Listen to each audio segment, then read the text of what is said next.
نحمدہ و نصلی علی رسول الکریم بسم اللہ الرحمن الرحیم۔ معزز خواتین و حضرات، میں نے تاریخ اسلام کے ایک مرد درویش کے حالات زندگی پر ویڈیو بنانے کا سلسلہ شروع کیا تھا۔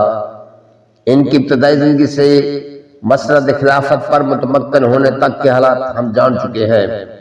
میری آج کی ویڈیو حضرت عمر بن عبدالعزیز کے خصائل و فضائل پر بنائی گئی ہے۔ اسے غور سے سنیے، امید ہے کہ آپ کو پسند آئے گی اور خود اندازہ لگائیے کہ وہ کیا شہنشاہان وقت تھے اور موجودہ دور کے شہنشاہان سے ان کا مقابلہ کیجیے۔ امید ہے کہ میرے موجودہ حکمرانوں کے سر شرم سے جھک جائیں گے۔ تو سنیے، ویڈیو کا آغاز کرتا ہوں۔ مالک بن دینار کا قول ہے، ابو نعیم نے بسند صحیح بیان کیا ہے کہ ایک روز رباح بن عبیدہ نے دیکھا کہ عمر بن عبدالعزیز نماز کے لیے جا رہے ہیں اور ان کے ساتھ ایک بوڑھا آدمی ان کے ہاتھ پر سہارا دیتے ہوئے چلا جا رہا ہے۔ جب نماز سے فارغ ہو کر آپ اپنے مکان سے تشریف لے آئے تو رباح نے پوچھا کہ وہ بوڑھا آدمی کون تھا جو آپ کے ہاتھ کا سہارا لیے ہوئے جا رہا تھا۔ عمر بن عبدالعزیز نے یہ سن کر تعجب سے کہا کہ آہا، تم نے بھی دیکھ لیا، تم بھی ایک صالح آدمی ہو، لہذا تم کو بتا دینے میں کوئی حرج نہیں ہے۔ وہ خضر علیہ السلام تھے، مجھ سے امت محمدیہ کا حال پوچھنے اور عدل و انصاف کی تلقین کرنے آئے تھے۔ ایک مرتبہ ایک شخص نے حضرت عمر بن عبدالعزیز کی خدمت میں حاضر ہو کر عرض کیا کہ میں نے رات خواب میں دیکھا ہے کہ آن حضرت صلی اللہ علیہ وآلہ وسلم تشریف رکھتے ہیں۔ آپ کے دائنی طرف صدیق اکبر رضی اللہ تعالیٰ عنہ، بائیں طرف فاروق اعظم بیٹھے ہیں اور سامنے آپ یعنی عمر بن عبدالعزیز۔ اتنے میں دو آدمی کچھ خصومت لائے۔ حضرت صلی اللہ علیہ وسلم نے عمر بن عبدالعزیز سے متوجہ ہو کر فرمایا کہ اپنے دوران خلافت میں دونوں ابو بکر عمر کے قدم با قدم چلنا۔ یہ سن کر حضرت عمر فاروق رضی اللہ تعالیٰ نے عرض کیا، میں دیکھتا ہوں کہ یہ ایسا ہی کرتے ہیں۔ یہ خواب بیان کر کے راوی نے اس خواب پر قسم کھائی تو حضرت عمر بن عبدالعزیز رونے لگے۔ حکم بن عمر کہتے ہیں کہ میں ایک روز عمر بن عبدالعزیز کی خدمت میں حاضر تھا کہ داروغہ استقبال حاضر ہوا اور استقبال کا خرچ مانگنے لگا۔ آپ نے فرمایا، تم تمام گھوڑوں کو شام کے شہروں میں لے جا کر جس قیمت پر ممکن ہو فروخت کر کے ان کی قیمت فی سبیل اللہ دے دو، میرے لیے میرا خرچہ ہی کافی ہے۔ زہری کا قول ہے کہ حضرت عمر بن عبدالعزیز رضی اللہ تعالیٰ عنہ نے بذریعہ خط سالم بن عبداللہ سے دریافت کیا کہ صدقات کے متعلق حضرت عمر فاروق کا طرز عمل کیا تھا۔ انہوں نے ان کے سوال کا جواب لے کر آخر میں لکھا کہ اگر تم وہی عمل کرو گے جو حضرت عمر فاروق رضی اللہ تعالیٰ عنہ اپنے عہد خلافت میں لوگوں سے کرتے تھے تو تم اللہ تعالیٰ کی جناح میں حضرت عمر فاروق رضی اللہ تعالیٰ عنہ سے بھی زیادہ رتبہ پاؤ گے۔ جب آپ خلیفہ منتخب ہو گئے اور لوگوں نے آپ کے ہاتھ پر بیعت کر لی تو آپ روئے اور کہنے لگے، مجھے اپنی نسبت بڑا ہی خوف ہے۔ حضرت حماد نے پوچھا کہ آپ یہ بتائیے آپ کو درہم و دینار کی کتنی محبت ہے؟ حضرت عمر بن عبدالعزیز نے جواب دیا کہ بالکل نہیں۔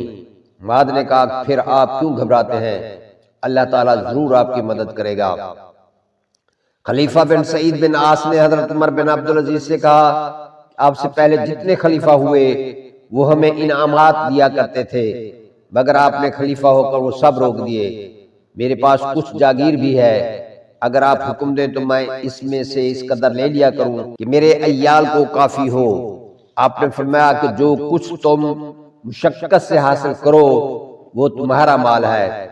پھر فرمایا کہ موت کو اکثر یاد کیا کرو، کیونکہ اگر تم تکلیف میں ہوگے تو عیش پاؤ گے اور عیش میں ہوگے تو اس میں کچھ کمی نہ ہوگی۔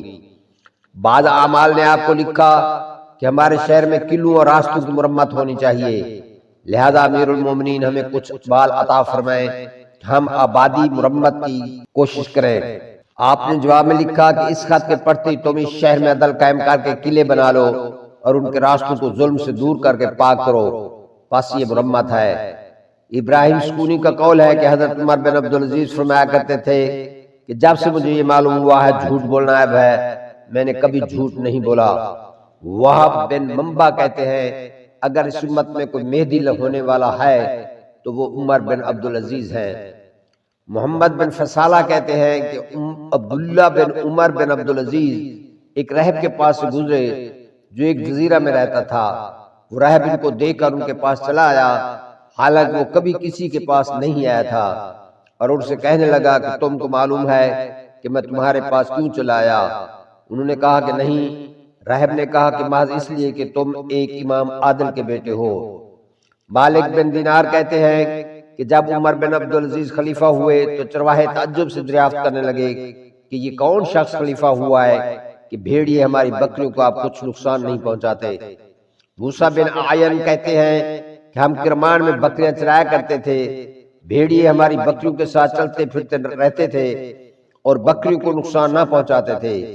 ایک روز ایسا ہوا کہ بھیڑیا ایک بکری کو اٹھا کر لے گیا۔ میں نے اسی روز کہہ دیا کہ آج خلیفہ صالح یقیناً فوت ہو گیا۔ چنانچہ جب تحقیق کیا گیا تو معلوم ہوا کہ اسی روز حضرت عمر بن عبدالعزیز نے انتقال فرمایا تھا۔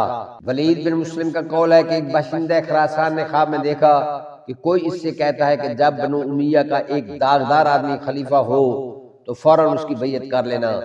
چنانچہ وہ ہر ایک خلیفہ کا حلیہ دریافت کرتا رہا۔ جب حضرت عمر بن عبدالعزیز خلیفہ ہوئے تو اس نے متواتر 3 رات خواب میں دیکھا کہ وہی شخص کہتا ہے کہ جا اب بیعت کر لے۔ اس پر وہ خراسان سے روانہ ہوا اور عمر بن عبدالعزیز کے ہاتھ پر بیعت کی۔ حبیب بن ہندالہ سلمی کہتے ہیں کہ مجھ سے سعید بن المسیب نے فرمایا کہ خلفاء 3 ہیں، ابو بکر، عمر اور عمر بن عبدالعزیز۔ میں نے پوچھا کہ اول ذکر دونوں بزرگوں کو تو ہم جانتے ہیں، یہ تیسرے کون ہیں؟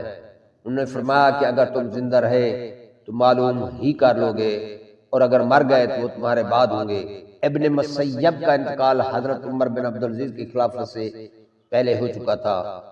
معزز خواتین و حضرات، میں آج کی ویڈیو یہیں پر ختم کرتا ہوں۔ اللہ نے چاہا تو اپنی نئی ویڈیو کے ساتھ جلد حاضر خدمت ہوں گا۔ تب تک مجھے دیجیے اجازت، اپنا رکھیے گا خیال۔ امید کرتا ہوں کہ میری آج کی ویڈیو آپ کو پسند آئی ہوگی، اس لیے اسے لائک اور شیئر کرنے میں ہرگز تکلف نہ کیجیے۔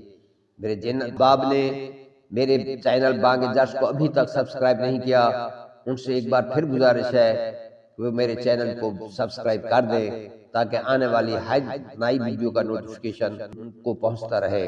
اللہ ہم سب کا حامی و ناصر ہو۔ شکوہ ظلمت شب سے تو کہیں بہتر تھا، شکوہ ظلمت شب سے تو کہیں بہتر تھا، اپنے حصے کی کوئی شمع جلاتے جاتے۔ والسلام، اللہ نگہبان۔